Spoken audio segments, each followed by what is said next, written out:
He did everything people told him to do to succeed. He worked harder than most, woke up early, slept late, chased deadlines, targets, and numbers.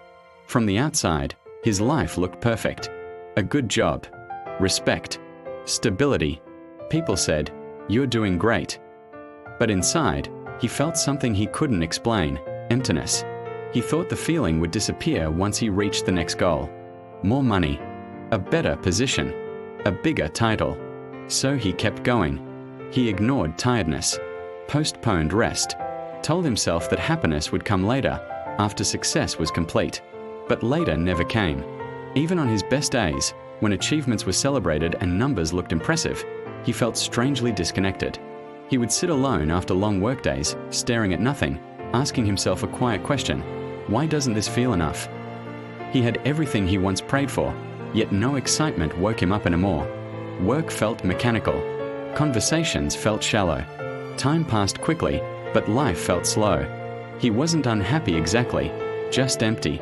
At first, he blamed himself. I should be grateful, he thought. Others were struggling.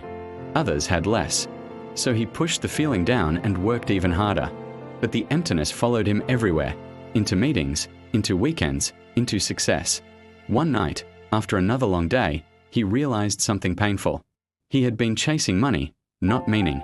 He had built a life that looked successful but didn't feel alive. Somewhere along the way, he stopped asking why he was doing all this. He remembered the things that once mattered to him: helping others, learning, creating, feeling useful beyond numbers.